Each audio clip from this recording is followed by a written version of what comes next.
The town of Dry Creek lay nestled between crumbling red cliffs and the dying remains of cottonwood trees. Wind chased dust like wild dogs through the narrow streets, and wooden signs creaked on rusted hinges. Late afternoon light spilled over the roofs in gold and blood-orange hues. It was the kind of place where secrets stuck to walls and reputations never outlived the sun. Bonnie Whitmore rode slowly into town, her back straight, chin tilted slightly downward, not out of pride, but from weariness. Her bay mare's hooves clopped over the packed earth, each step measured. Townsfolk paused to watch her pass. Some nodded. Others whispered. Children stared. She was known in Dry Creek not just for her beauty, though no one could deny her striking figure, wild honey-blonde hair, or sea-glass eyes, but for her composure. Where other girls simpered or swooned, Bonnie looked through men like fog. She moved like she had other things on her mind. She always did. The general store's door banged open, and Mr. Dawes waved half-heartedly. "Miss Whitmore," he called. "Your father said you'd be by for lamp oil." Bonnie nodded and dismounted, boots crunching softly. "Afternoon, Mr. Dawes. How's your wife?" He sighed. Meaner than a wounded raccoon, but still breathing. Bonnie smiled faintly. "Then there's hope." She paid with coins wrapped tight in a handkerchief, packed her supplies onto her saddle, and turned for home just as the church bell rang 3 slow times. Her stomach tightened at the sound. She touched the old silver locket around her neck, a habit more than anything now. Inside it was the only photo of her mother, long dead. That woman had been wild-hearted and too kind for the likes of Dry Creek. Folks said Bonnie took after her. Her father disagreed. The sun hung lower by the time she reached the gate of the Whitmore Ranch, a wide expanse of dusty land, fences in disrepair, and a 2-story house that looked better from a distance. Her father's horse was tied out front. Another, fatter beast stood beside it, slick, overfed, and out of place. Bonnie frowned. Inside, the parlor smelled of tobacco, whiskey, and unspoken expectations. Her father, Silas Whitmore, stood by the fireplace, boots polished, beard trimmed too neat for a man who hadn't cared for such things in years. Across from him sat Horace Bledsoe. Horace was a squat, oily man with teeth like broken corn kernels and eyes too small for his face. His coat strained around his middle, and his hands, resting on his knees, were soft, the hands of a man who never built, mended, or bled. Bonnie stiffened. "You're late," Silas said flatly. "Didn't realize I was expected." Horace stood, smiling. "Now don't scowl, Bonnie. Your daddy's just eager to share the good news." Bonnie set the basket down. "Which is?" Silas stepped forward. "You're getting married. 1st of next month." The room went very still. Outside, a coyote barked in the hills. Bonnie blinked. "To who?" "To me," Horace said with pride. She looked from one man to the other. Neither flinched. Her blood turned cold. "I never agreed to this." "You don't need to," Silas said. "You're my daughter. I make the decisions. Horace is offering a generous dowry. He'll take care of you." Horace chuckled. "Ain't no girl lived better in this county than you, Bonnie. Got my own land, 20 heads of cattle, and plans to expand. You'll have dresses from New York and your own cook if you like." Bonnie stared at her father. "You're selling me." Silas narrowed his eyes. "I'm insuring your future. You've spent enough years wasting time with books, herbs, and Indian superstitions. Time to be useful. Useful." Her voice cracked. "I've run this house since Mama died. Cooked, cleaned, stitched up your wounds after your drunken brawls. And you call that nothing?" Horace raised a hand. Now, no need for sass." Bonnie's gaze snapped to him. "Touch me, and I'll bite through your wrist." Horace flushed, and Silas took a step forward. "That's enough. This is happening. You'll marry Horace. You'll smile in church. You'll give him sons. And you'll be grateful." She couldn't breathe. The walls closed in, thick with a stink of sweat and whiskey. Her mother's photo on the mantel stared down like a ghost. Bonnie backed away, her face pale. "I need air." Silas grunted, but didn't stop her. She fled outside, boots striking the porch hard enough to echo. The stars were coming out. In the east, the first traces of night crept over the hills. She walked until the house was just a silhouette behind her, and then farther still, past the barn and the fence and the last skeletal tree at the edge of the property. There, beside the creek where her mother used to sing to her, Bonnie collapsed to her knees. Her breath came in gulps. She pressed her hand to her chest as if she could hold the panic inside. "No," she whispered. "No, no, no." The wind rustled through the dry grass. A rustle not from wind followed, barely a sound. A weight in the air. Bonnie froze. She wasn't alone. She looked up quickly, eyes scanning the trees across the narrow creek. Shadows stretched tall and thin beneath the moonlight. Then one moved. A man stood just beyond the water, mostly hidden by the cottonwoods. He wore no hat. His long black hair was braided and fell past his shoulders. He didn't move, didn't speak, didn't threaten. He simply watched. Bonnie rose slowly. The distance between them was too far to make out details, yet she felt the force of his stare, intense, calm, unblinking. She should have run, should have screamed. But something in her mother's old stories echoed then, about warriors who guarded sacred places, about the eyes of those who had walked both peace and war. She stepped back, heart hammering. The man did not follow. He only nodded, once, and vanished into the darkness. By the time Bonnie returned home, her hands trembled. Her father's voice rang through the kitchen window, laughing with Horace. Plans being made, deals sealed, like she was cattle sold and branded. In her room, she shut the door and slid down against it. Candlelight flickered across her face. She didn't cry. She pulled a scrap of paper from the drawer and wrote in the dark with a steady hand, "Help me." Then she folded it, wrapped it with twine, and when the house went still, she crept outside, past the shed, toward the twisted tree by the edge of the property line. She tucked the note in the fork of the branches and whispered into the night, "Please." Something moved in the woods again, silent as the hush between heartbeats. She didn't see him, not yet, but she felt him watching. The morning sun was a pale smear behind the clouds, casting a strange hush over Dry Creek. Bonnie moved through the house like a ghost, her face unreadable, her hand steady. She boiled water for tea, patched a torn sleeve, ignored her father's sharp commands. She said little and heard less. Inside her, something had cracked, clean, quiet, irreversible. Silas left by mid-morning to meet Horace about wedding arrangements. Bonnie waited until the front door slammed shut, then slipped out through the back, dress hiked up and boots laced tight. She followed the path down to the creek, her heart thudding in rhythm with each step. The gnarled tree stood where she'd left it, crooked fingers stretching toward the sky. The note was gone. She spun, suddenly alert, eyes sweeping the woods. Silence. Then a whisper of wind. A branch shifted, and he was there. The warrior stepped out from the trees like a memory come to life, tall, lean, cloaked in earth tones that blurred him into the landscape. His eyes, dark and calm, held hers without hesitation. No fear, no threat, just quiet recognition. Bonnie didn't move. "You left a message," he said, his voice deep and clear, like the low rumble of thunder beyond the hills. "I didn't know if you'd come," she replied. "I did." For a long moment, nothing more was said. She studied him carefully. His features were sharp, his cheekbones proud, his jaw strong beneath war paint faintly smeared by weather and time. His braided hair brushed the edge of a fur-lined collar. There was something timeless in his stillness, something unshakable. "I need your name," she said. "Tosinan," he answered. "Bonnie," she offered, though she knew he already knew. "You watched me before." "Why?" "I remember your mother." The words landed like a dropped stone. Bonnie's breath caught. "You knew her?" He nodded. "She once saved a child from drowning in Snake Bend. Cheyenne child. That child was my sister." Bonnie's voice dropped. "She never told me that."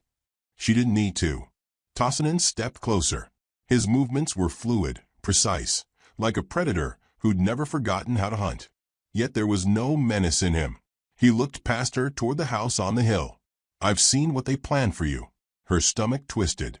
"Then you understand why I left that note." "I do. I don't want to marry him." "You won't." Bonnie blinked. You speak like it's already decided. It is. She studied him again, unsure what to make of the certainty in his tone. He didn't speak like other men, no bluster, no boasts. Just facts spoken like stones stacked into a shelter. I don't know where to go, she admitted. If I run, they'll come after me. He's rich. He'll send men. Then you don't run. Her eyes narrowed. What's the alternative? You vanish, she said. Like smoke. Her breath caught at the promise hidden in those words. Can you help me do that? Yes. He turned without waiting and walked toward the trees. She hesitated only a heartbeat before following. They moved through the forest in silence, branches closing behind them like curtains drawn shut. Bonnie stepped carefully, but still made more noise than he did. Tosinan walked like the woods welcomed him, like he belonged to them in ways no settler ever could. After some time, they came upon a clearing where a small fire pit marked the center. He motioned for her to sit. She obeyed, grateful to rest, though her legs felt like springs ready to snap. He handed her a flask. Drink. She sipped. Water, cool and clean. Mountain water. Why help me, she asked. You asked. That simple. He looked at her for a long time. I am not welcome in many places. Your people took much. But I am alive because of your mother. This land remembers her. I do too. Bonnie felt a knot in her chest begin to loosen. You don't belong to them, he added. She swallowed. I don't belong anywhere. He shook his head. Not true. You just haven't found it yet. A bird called in the distance. Then another. The air thickened. The forest around them was alive, but it watched quietly, respectful of the moment. I've read stories about your people, she said. None of them mention kindness. Your people don't write about kindness. Only conquest. She looked down ashamed. My father. He used to be different. After Mama died, something in him turned hard. Tosinan said nothing. I tried to be what he wanted. I did everything I could. But it was never enough. And now, he'd trade me for cattle and coin. He sees a possession, Tosinan said. Not a person. Yes. You are not a possession. Bonnie met his eyes, startled by the quiet force behind those words.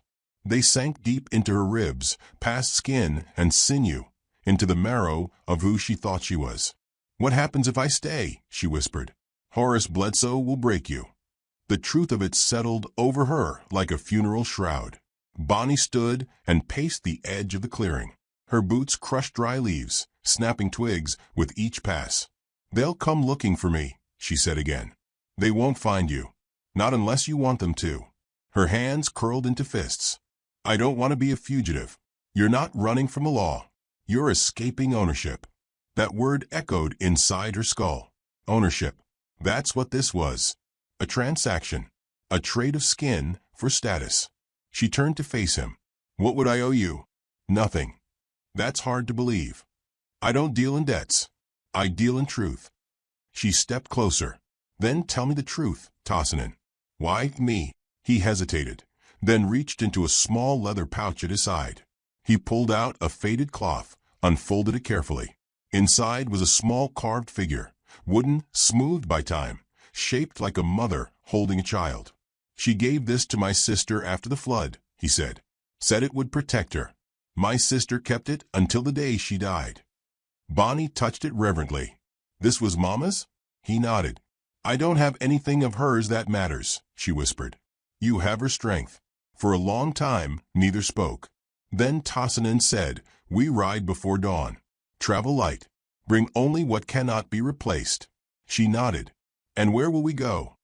He stared into the distance. To a place where no one knows your name, and where no man will ever lay claim to it again. Her breath caught at the promise of it. Freedom. She had dreamed of it as a child, in secret. And now she stood at its edge. They parted at the edge of the woods, just before nightfall. He disappeared among the trees as quietly as he had come. She returned home, head down, steps careful, heart roaring. Her father never noticed she'd been gone. But she noticed everything.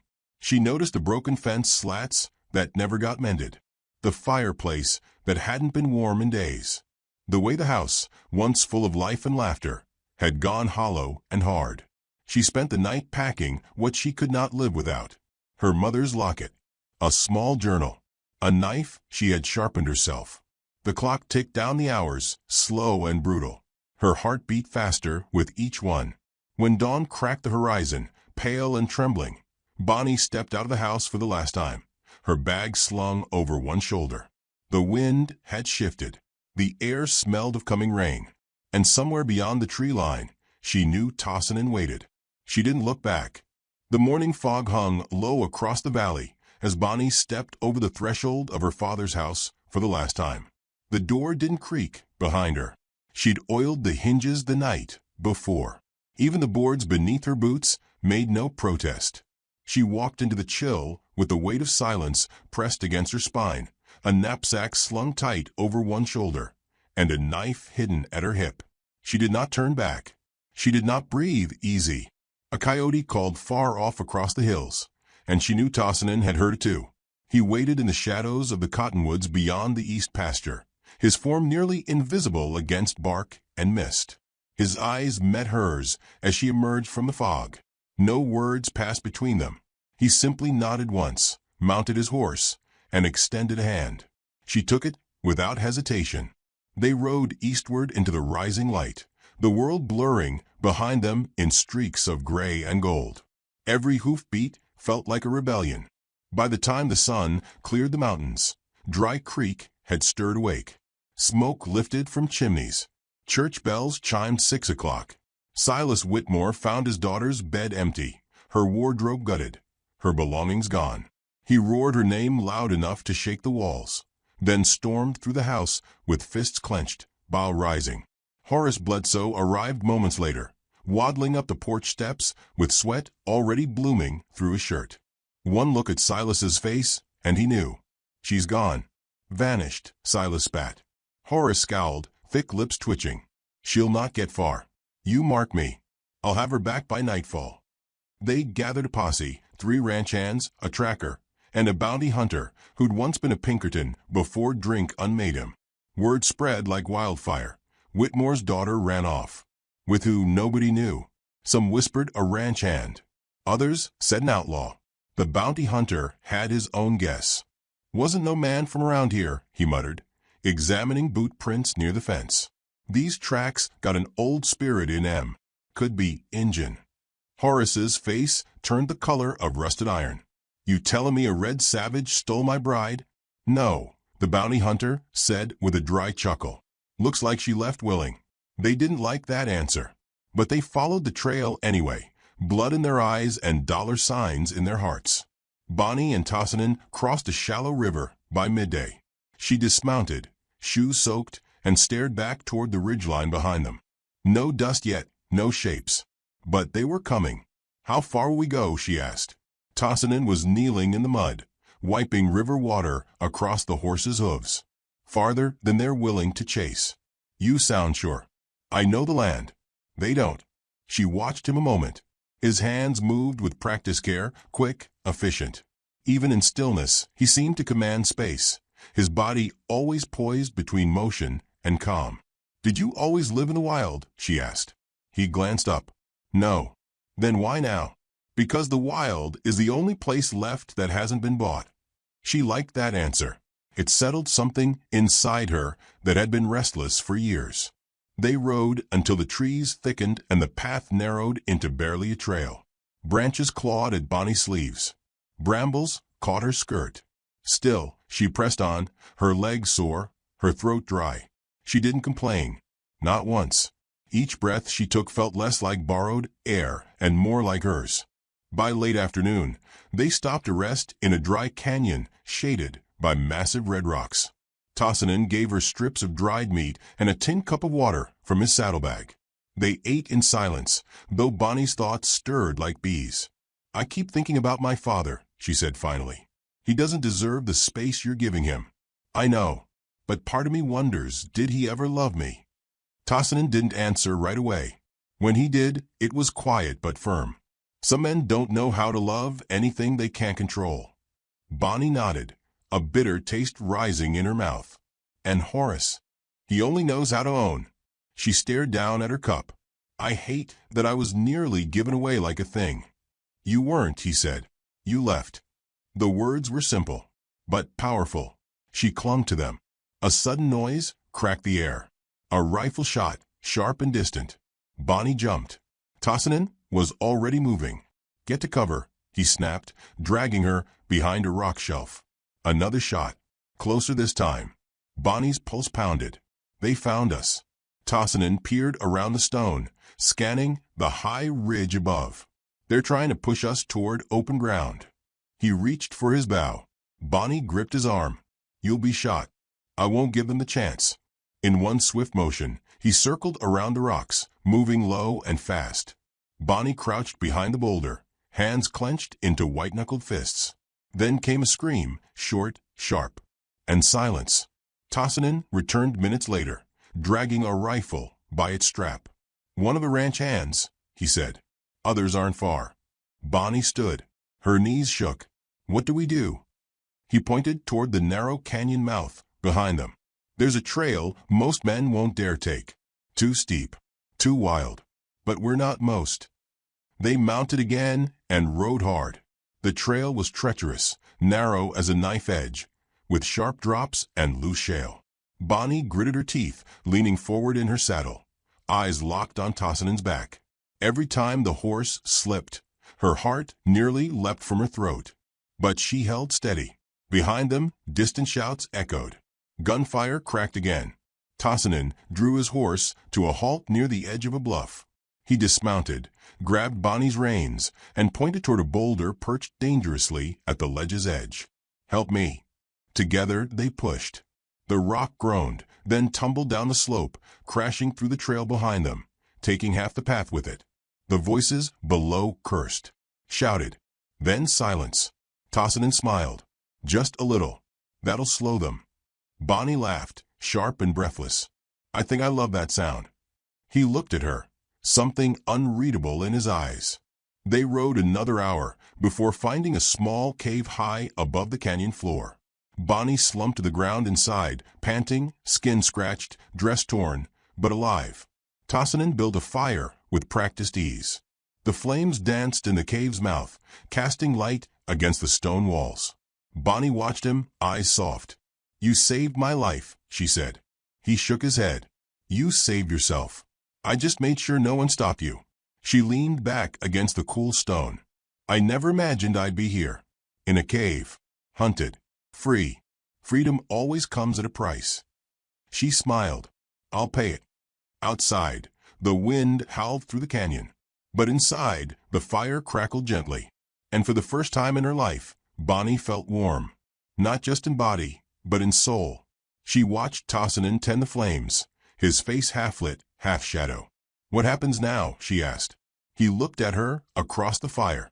Now we vanish. And Bonnie, despite everything behind them, smiled into the flickering dark. The storm would come. The chase wasn't over. But the path ahead was finally hers. By dawn, the wind had shifted. It came down from the mountains sharp and cold, carrying the scent of snow and smoke, both threats in their own right. Bonnie stood at the mouth of the cave, hair tangled by wind, eyes fixed on the horizon. She didn't shiver. She no longer feared the chill. She'd learned to hold still like stone, to listen like prey, to choose when to strike like a hawk. Tosinan emerged from the trees, bow slung across his back, carrying a rabbit freshly killed. Blood still wet. He set it down beside the fire without a word. Bonnie watched him. She'd learned his silences weren't empty. They were full of calculations, warnings, plans. He knelt and began to prepare the meat, and she crouched beside him, working in tandem, like she'd done it all her life. They're coming, he said, voice low. How many? 4. Maybe 5. They split up near the ridge. The old one's smart, he's tracking the wind. Horace. He nodded once. And your father. I saw him too. Bonnie's jaw tensed. He should have stayed drunk and bitter. That version of him at least left me alone. Tosinan paused, wiped his blade on a cloth. They want to catch you in open ground. Push us out of cover. I'm tired of running, she said. So am I. She looked at him. Then we make a stand." His eyes didn't widen. He didn't argue. He merely studied her face, like he was checking for cracks. There were none. "This place isn't good for a fight," he said. "I know a better one." They broke camp fast, leaving the fire to die on its own. Bonnie led him down the back path, through narrow goat trails and fallen rocks, until they reached a place the settlers called Devil's Spine. It was a ridgeline carved by wind and time, thin as a whisper, edged by sheer drops, with a single dead tree at its heart. One path in, one path out. Bonnie stood at the center of the ridge and turned slowly. Below, the land stretched like old leather, dry, cracked, and unforgiving. She could see them, tiny figures in the distance. Dust rose behind them like storm clouds. She dropped to her knees beside the tree and began digging in the frozen dirt with her knife. "What are you doing?" Tosinan asked. "There's something I left here a long time ago." Minutes passed before she struck something solid. She pulled out a small wooden box, its hinges rusted near to useless. She pried it open with a grunt. Inside, a tarnished revolver, 6 bullets wrapped in wax paper, and a folded ribbon once worn in her hair. "I buried it after Mama died," she said. "Swore I'd never use it unless I had to." Tosinan took the revolver, checked the chamber, sniffed the rounds, and nodded. "Still good." She took it back and loaded it with steady fingers. The first shot came an hour later, echoing off the rocks like thunder. Bonnie ducked low behind the boulder, breathing hard. Tosinan motioned silently, counting. 2 behind the rocks to the west, 1 circling high. The other 2 hadn't shown yet. They waited. The second man came too close. He stepped over the ridge, scanning the bushes, rifle ready. Bonnie didn't flinch. She waited until she saw the glint of metal on his belt. He moved closer. Her hands tightened. Then Tosinan rose like smoke from the rocks, silent and sudden, and tackled the man backward with the grace of a cougar. They hit the dirt, rolled once, and the man didn't rise again. Bonnie crawled to Tosinan's side. He stood, breathing hard, blood on his shirt, not his. "That's 1, he said. 4 to go." A voice boomed from below. "Bonnie." It was Silas. Hoarse. Commanding. She stepped out from behind the boulder and stood at the ridge's edge. "I see you," he shouted. She raised her voice to match his. "Good. Then you see I'm still not yours." Horace's voice joined in, slick and venomous. "You think you'll survive this, girl? Ain't no woman outwits men like us." Bonnie laughed. It was sharp and fearless. "Then come prove it." The first bullet struck the rock near her feet. She dove behind cover as Tosinan loosed an arrow in return. A cry rang out, 1 man hit. The standoff stretched into stillness. Wind howled between the stones. Vultures circled high. Then they came. The first charged up the slope, yelling, his boots slipping on loose shale. Tosinan rose and shot clean through his chest. The second crept in from the side. Bonnie waited, breath still, finger on the trigger. When he cleared the boulder, she fired once. He dropped without a word. She lowered the gun slowly, heart pounding. Her first kill.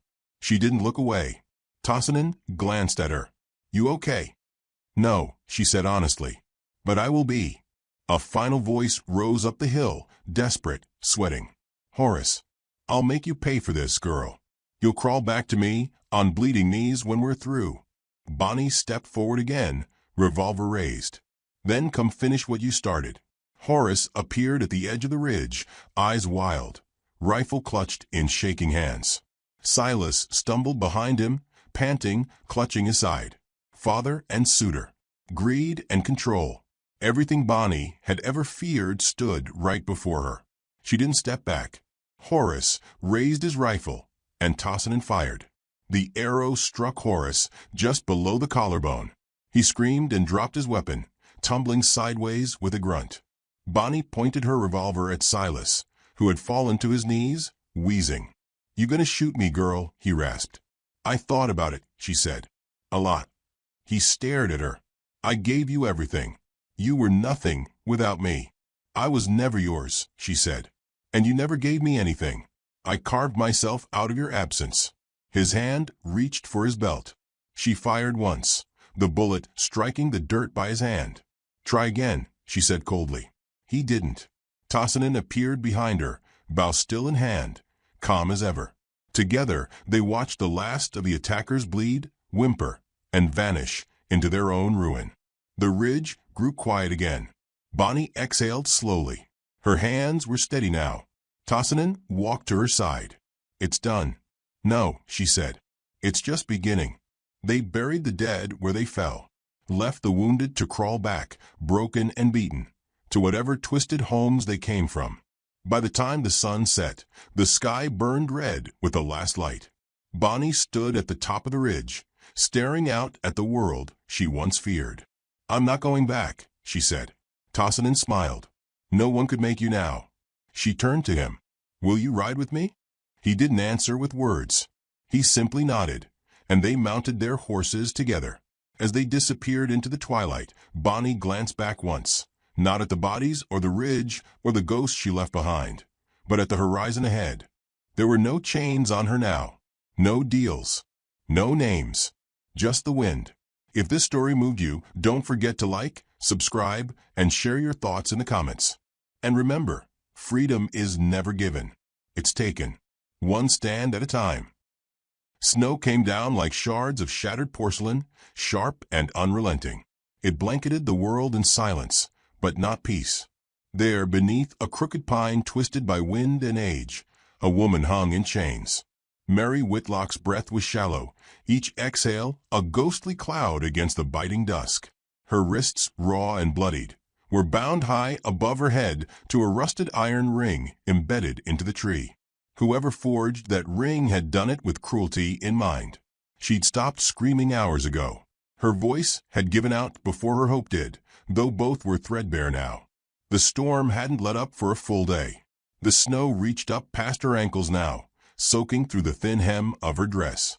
Once blue cotton, it had long turned gray with mud, sweat, and blood. Her boots were gone, torn from her feet in the scuffle. Her toes had turned a purpled white, stiff as bark. She no longer felt them. She wasn't entirely sure she was alive. Around her, the forest held its breath. Trees stood like silent judges. The wind crept between them, howling like a mourning widow. Somewhere far off, a coyote cried. Closer, wings flapped. A raven alighted on a branch just overhead and tilted its head at her with curious malice. She might have spoken to it, if her throat weren't swollen shut with cold. She didn't know how long she'd been here. Time bent in the cold. Minutes stretched, snapped, rewound. But she remembered everything that brought her to this moment with perfect, blistering clarity. 3 days ago, her husband's grave had been fresh. Still a mound of damp earth behind the cabin, marked with a crude wooden cross and a carved line from her sewing scissors. John Whitlock. Husband. Honest. She had no words left for grief. It settled in her bones like ash. She planned to keep the homestead running alone, the way she always had in truth, with or without John. He was good with cattle, but she was the one who fixed the roof, shot the foxes, planted the barley. Then came Cyrus. Her husband's brother arrived with 2 men, all stinking of whiskey and bad intentions. Cyrus didn't knock. He just walked in and made himself king of the parlor. Said he'd come for her safety. Said she couldn't stay out here unprotected. Said the land should go to someone who could use it right. He offered her a way out. "Marry me," he said, with a grin that made her stomach turn. "It's the Christian thing. You keep your name, I keep the land." She spat at his boots. That night, they tied her up and dragged her into the forest like a sack of grain. Cyrus struck her when she bit him. He called her witch, devil woman, barren widow. Said she'd bewitched John into dying in his sleep. Said she talked to the wind too much and never wept like a proper woman. Said leaving her for the coyotes was justice. He chained her to the tree with a logging chain and tossed the key into the creek. Then he left with the others, their laughter swallowed by the trees. Now her skin clung to the iron like wet cloth to a wound. She'd lost count of how many times she tried to twist free. Blood had frozen at her elbows and cracked when she moved. Her tongue felt like wool. She couldn't swallow. She couldn't pray. She stared at the raven. "You come to watch me die," she croaked, voice no louder than wind in grass. The bird gave no answer, just fluttered its wings, indifferent. Something cracked in the distance. She stiffened, heart suddenly pounding. Her whole body ached, but fear brought back sensation like fire licking at numb skin. Another crack, would underweight. A rider? She tried to call out, but all that came was a wet rasp. She choked and gagged, coughing up a thin trickle of blood. Her ears strained. Silence returned. Then hoofbeats. Definite now. Steady. Moving toward her. She blinked hard, tears freezing against her lashes. Her vision doubled, swam. From between the trees, a horse emerged, black as coal, slow-moving, careful on the snow. Atop it sat a man wrapped in furs and rawhide, tall, broad-shouldered, face obscured by snow-matted hair and a dark scarf. He saw her. The rider stopped a few feet away and dismounted without a word. The horse didn't flinch. Neither did he. He moved like a ghost across the snow, utterly silent. She tried to speak again, but her jaw wouldn't move. He knelt before her, eyes narrowing. His gaze was sharp, unreadable. Brown, nearly black. No white showed. He took in the bruises, the chain, the cracked skin. She waited for a question, a comment, a curse. None came. He reached beneath his cloak and pulled out a long hunting knife. Her breath caught. He raised it slowly, eyes still fixed on hers. Then, with a fluid motion, he jammed the blade between the chain and the tree, twisted, and snapped the rusted ring free from its anchor. The chain clattered to the ground like a slain serpent. Mary crumpled. He caught her just before her head hit the snow. His arms were strong, careful. He held her like something precious. She wanted to scream, cry, say thank you, but nothing worked. Her body was limp. Her heart beat too fast. He didn't ask who she was. He didn't explain who he was. He only wrapped her in thick buffalo hide and hoisted her onto his horse like she weighed nothing. Then he climbed up behind her, steadying her with one hand. She could feel warmth radiate from his chest. It burned. The snow kept falling. The forest closed in behind them as they rode away. She didn't look back at the tree. She passed out not long after. Her last thoughts were fragmented. A whisper of her husband's name. The sound of the chain falling. The faintest warmth of human kindness. When she woke again, it was dark. A fire crackled beside her, casting shadows on a rocky wall. She was in a cave, wrapped tight in thick furs. Her hands were bandaged. Her feet were warm. She turned her head and saw him. The warrior sat across the fire, cleaning his knife. His face was younger than she'd thought, maybe 30. High cheekbones, long black hair, a deep scar running from jaw to neck. He wore no insignia, no badge, no mark of any nation. Just leather, bone, and silence. "Water," she croaked. He passed her a gourd without a word. It was cool, sweet, and more sacred than wine. She drank like it might vanish. When she finished, she leaned back against the cave wall. "What's your name?" she asked, her voice barely audible. He didn't answer. "You don't talk much, huh?" Still nothing. She frowned. "You just some forest spirit come to save dying women?" He looked at her finally.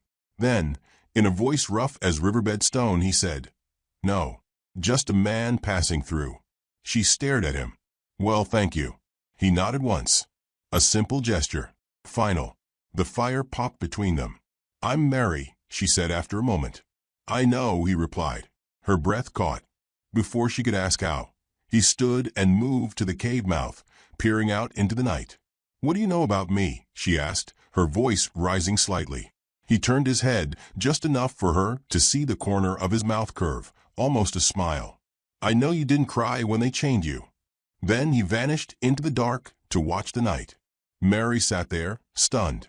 She didn't know what to make of him. She didn't know where they were headed.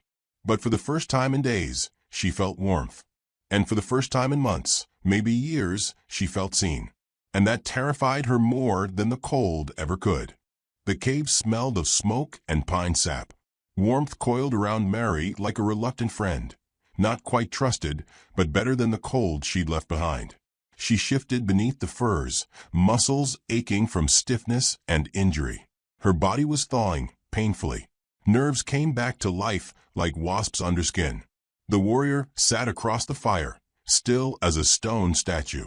He hadn't spoken since telling her he knew her name. He hadn't asked questions. He hadn't tried to touch her again. That unsettled her more than anything. Kindness came with strings in her world. This man offered nothing but silence and flame. She studied him in the flickering light. His cheekbones caught the fire. His eyes reflected it. He wasn't young, not old either, just lived in. The kind of face that had seen battles and buried names. Scars marked his arms, and one ran from the left of his throat to his collarbone. Long, mean, and healed badly. Whatever blade had made it wanted him dead and failed. She cleared her throat. You got a name? He didn't look away from a fire. Chaska. She tested it under her breath. Chaska. It felt solid, earthbound, not soft. You're Lakota, aren't you? He gave a small nod. My husband used to trade with your people, she said, almost defensively. Barley, smoked pork, sometimes cloth. Said the Lakota rode quieter than wind. Chaska glanced at her. He was right. The faintest smirk curved his lips, gone in a blink. She wasn't sure if he was mocking her or agreeing. Maybe both. I thought I was going to die out there, she said. Her voice was steadier now. Would have died if you hadn't come. You still might, he replied. Not cruel, just honest. That shut her up for a moment. She stared into the flames. Her hands were bandaged. He'd done that. Her feet too, wrapped in soft fur and linen. Someone had taken time, cared. Why'd you help me? Chaska leaned back against the cave wall, folding his arms. I saw smoke. Thought maybe a trapper's fire. Found the chain first. Then your prince. Then you. That's not what I meant, she said, eyes narrowing. He met her gaze. Most men don't survive being left like that. Women even less. You were still breathing. That was enough. She absorbed that. Not a savior. Then. Not a knight in furs. Just a man who didn't walk past dying things. You knew my name, she said. Chaska nodded toward a leather pouch by his saddle. Found your journal. You write when you're angry. Her face went hot. You read it. Enough. You write like someone punching through paper. That earned a dry laugh. First one in months. It sounded strange in the cave. Hollow. Didn't know anyone was reading, she muttered. Didn't know anyone would save you, he countered. Silence stretched. Not hostile. Just full. Outside, the wind had softened, but snow still fell in slow sheets, muffling the world. Mary listened to it. The hush of drifting flakes, the crackle of pine sap in a fire. You got family? She asked suddenly. No. Home. Chaska shrugged. West. East. Wherever the horse walks. She nodded, lips tight. I had both. Husband's dead. Family left me for coyotes. Then we're alike, he said. She turned to him, surprised. Both ghosts, Chaska added. Something in her chest twisted. Not pain, recognition. A grim, mutual understanding. Do you believe in signs? He asked after a long pause. She blinked. Like omens. Ravens don't land without meaning, he said.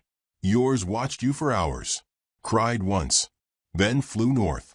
Led me right to you. Lucky bird, she murmured.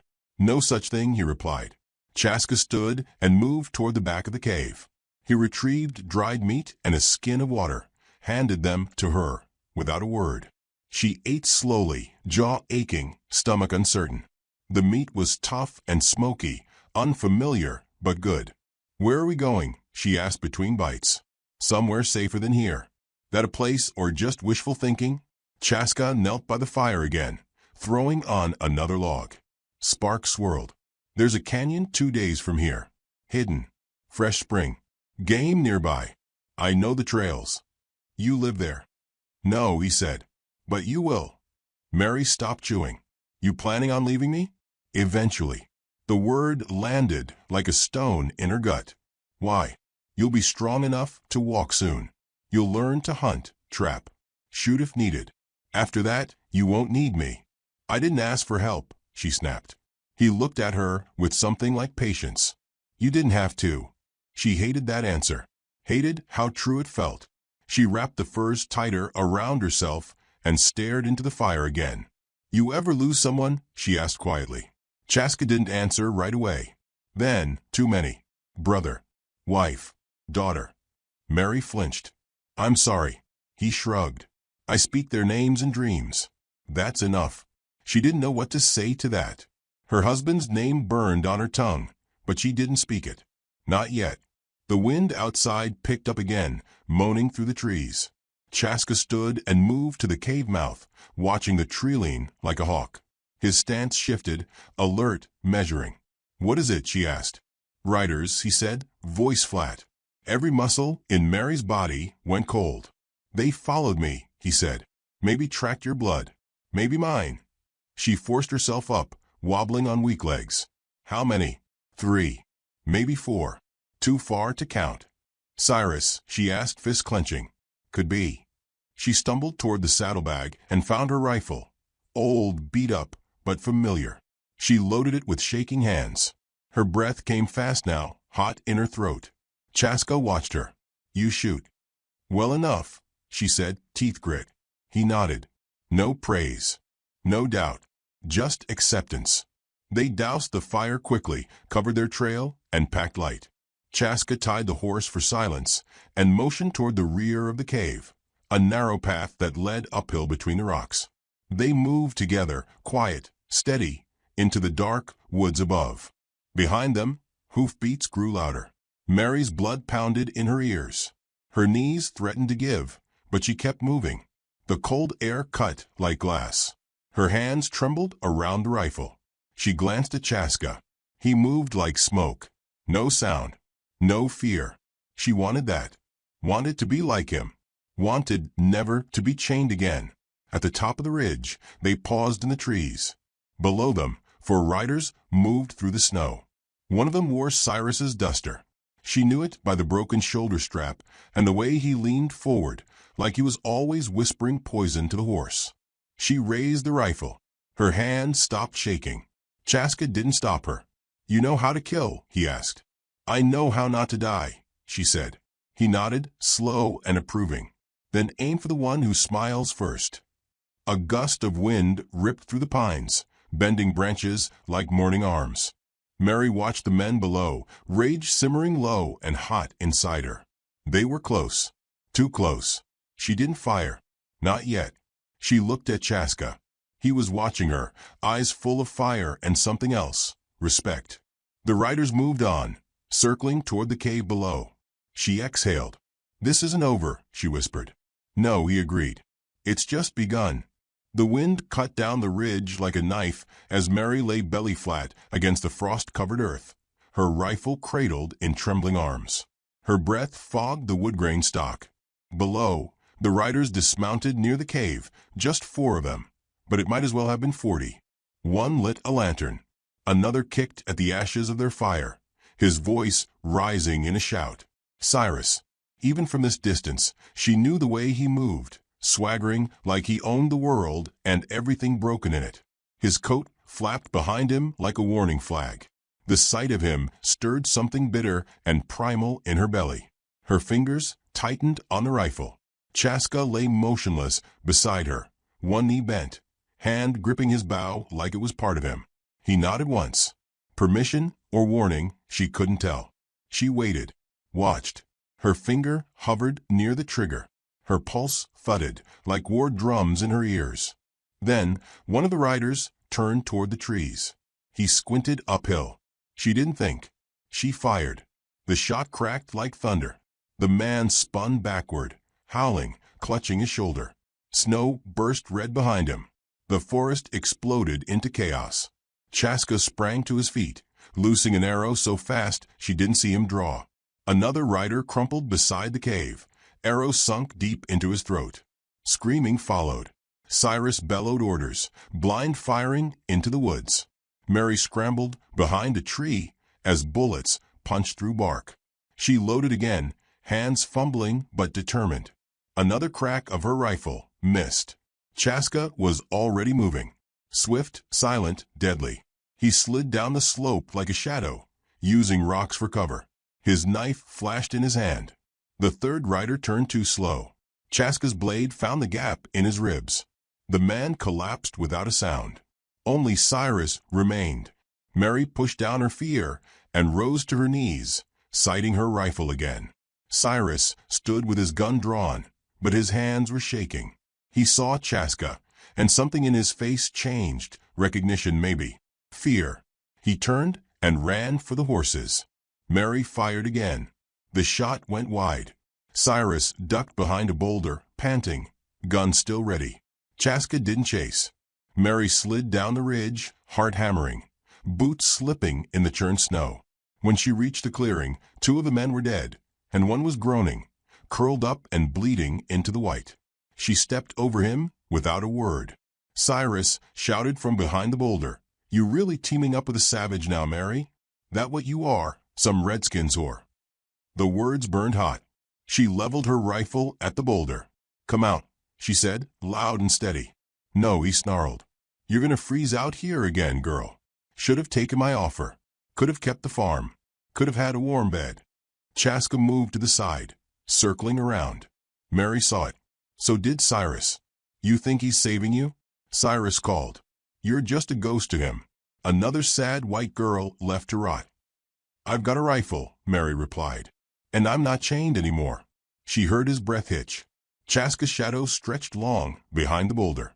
Cyrus turned. Too late. Chaska didn't use the knife this time. He hit Cyrus square in the chest, knocking the wind out of him, disarming him with a swift motion. The gun fell. Cyrus scrambled after it, but Mary had already stepped forward. She placed her foot on the revolver. He froze. She aimed her rifle at his face. "Go ahead," Cyrus spat. "You're not a killer." She said nothing. His lip curled. "You never had the stomach. That's why John died, you know. You let him rot." Her hands trembled, but the barrel stayed level. Chaska stepped beside her, his voice low. "He's already dead. Just doesn't know it yet." Cyrus lunged. Mary fired. The shot blew through his shoulder, spinning him backward into the snow. He shrieked, clutching the wound. Blood soaked his coat. She walked to him, slow. His eyes were wild, teeth clenched. "You think you're free now," he hissed. "I know I am." He slumped, groaning, fading fast. Chaska knelt beside him and pressed 2 fingers to his neck. Then stood. "He'll live." Mary stared down at the man who'd left her for dead, and felt nothing. No fear. No vengeance. Just the bitter silence of closure. "We should go," Chaska said. "Others might follow." She nodded, eyes never leaving Cyrus. "Leave him." They gathered what supplies they could, took one of the horses, and disappeared into the woods before the snow covered their tracks.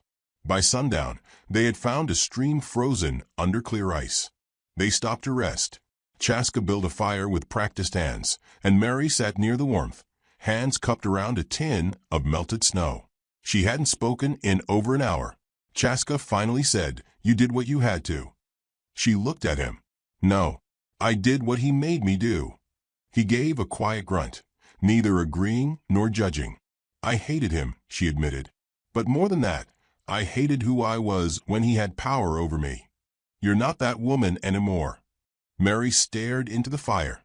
"I'm not sure who I am now." Chaska pulled his cloak tighter around his shoulders. "You will be." The fire crackled between them. The air was cold, but the silence wasn't empty this time. It held space. Respect. Something growing. She watched him poke at the coals, his brow furrowed in thought. He wasn't a talker. Never had been. But when he did speak, it came from somewhere deep, like thunder from a canyon. "You fight well," he said. "I had a good teacher," she replied. He glanced at her, a rare glint of amusement in his eyes. "I didn't teach you how to shoot. You taught me how not to be afraid." Chaska looked back at the fire. "That's harder." Mary's fingers brushed the rifle beside her. It no longer felt like a borrowed tool. It was hers now, as much a part of her as her scars. She lay back on the ground, furs beneath her, and looked up at the sky. The stars were sharp tonight, cold and watching. "I'm not going back," she said. Chaska nodded. "Good." She glanced at him. "You." He shrugged. "Nowhere to go back to." "Then ride with me," she said. "Just ride." He didn't answer. Didn't need to. The snow whispered against the trees, and somewhere far off, a wolf howled. They lay in silence, two figures wrapped in shadows and firelight, survivors in a land that wanted them broken. Tomorrow they would ride again. But tonight they breathed. The morning sun rose pale and sharp through the trees, casting a blue sheen across the snow. Mary stood at the edge of the clearing, staring at the burnt-out ruins of what had once been her home. The cabin's charred skeleton still clung to its stone foundation, like bones to a corpse. Smoke rose in faint wisps from the blackened beams. Even the barn had collapsed in on itself, as if the earth no longer wanted to hold what remained of her old life. She stepped forward, boots crunching softly. The smell hit her first, soot, damp ash, and memories. Chaska stayed back, giving her space. He understood this was a burial. Her late husband's grave sat untouched beneath a skeletal oak, its wooden marker leaning slightly. She knelt before it, her gloved hand brushing snow from the name carved by her own blade. John Whitlock. Honest. Simple. Gone. I did love you, she whispered. But I was never yours to keep. A raven circled above, silent in the air. She looked up, followed its flight. It didn't land, just passed by like a soul moving on. When she stood again, her face was calm. Not blank, resolved. She turned to Chaska and nodded. Let's finish this. Cyrus had left more than scars behind. The ones who chained her laughed at her suffering, burned her homestead. Some were still alive, scattered, arrogant enough to believe she'd disappear like a ghost in the snow. But ghosts remember. They rode east toward the settlement, a hard 3-hour trek through broken woods and icy creeks. Mary rode upright, rifle strapped across her back, her movements smooth and steady. She no longer looked like someone who'd been left to die. She looked like someone reborn by fire. Chaska rode beside her, quiet as always. But there was something new in the way he glanced her way now. A different kind of respect, not pity, not protection. Recognition. At the top of a ridge, they paused to scout. Below them, the edge of town shimmered in the cold, low buildings, smoke curling from chimneys, wagons creaking past in the slush. A tavern, a blacksmith shop, and the sheriff's office. Mary adjusted her coat, eyes narrowing. They're not expecting me. No, Chaska agreed. She breathed in deep. Then we'll knock loud. They descended slowly, not sneaking, not skulking. They entered through the main road, hooves echoing against hard-packed snow. Faces turned. Conversations paused. And when someone finally recognized her, a whisper rippled across the street. That's her. Thought she froze. Didn't she? Lord above. She dismounted in front of the tavern and tied her horse. The doors swung open before she even touched them. The warmth inside was sudden and cloying, but she didn't stop to warm her hands. For men sat near the stove. 2 froze. One dropped his cup. The last reached slowly for his belt. Mary's rifle came up fast. Don't. The man froze, hand inches from his pistol. The room went dead quiet. She stepped forward. Anyone who took part in chaining me to that tree has 2 choices: confess and face justice, or see how far I've come in my aim. The man nearest the stove stood, shaking. We were just following Cyrus. He said you were mad, that the land. Cyrus isn't talking anymore, she said coldly. He's dead, someone asked. Chaska entered behind her, eyes like obsidian. No, he said. But he learned how it feels to bleed. The man who'd reached for his gun now backed toward the wall. You don't belong here anymore, Mary. She took a slow breath. Then I guess it's good I didn't come to belong. Her eyes moved to the sheriff, who'd emerged from his office, hat in hand, face pale.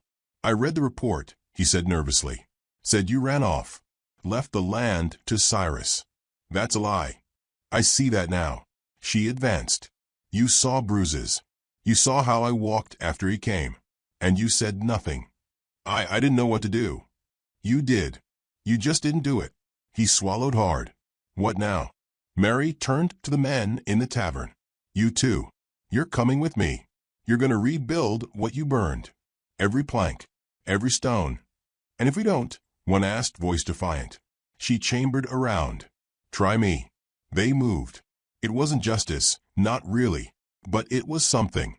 Later that afternoon, Mary stood at the edge of her land again, watching those same men dig post holes and haul timber under Chaska's watchful eye. She didn't help. Not yet. She wanted them to sweat under her gaze the way she'd suffered under theirs. When the sun began to fall, she walked toward the ridge where her old smokehouse used to stand. Chaska followed, stopping beside her. "You're not staying," he said. She shook her head. "No." He nodded like he already knew. "This land's soaked with ghosts," she said. "I'd rather ride with someone living." A moment passed between them. Quiet. Solid. Then he said, "Where to?" "Wherever the trail bends next," she said. "There's always someone out there who thinks a woman's life is disposable. I aim to change their minds." He smiled. Not wide, but real. She extended her hand. Not out of need. Not out of weakness. He took it. They rode at dusk, hooves muffled by snow, shadows stretching long behind them. No destination. No map. Just the promise of motion. Mary didn't look back. She didn't need to. The woman who'd been chained to that tree was gone.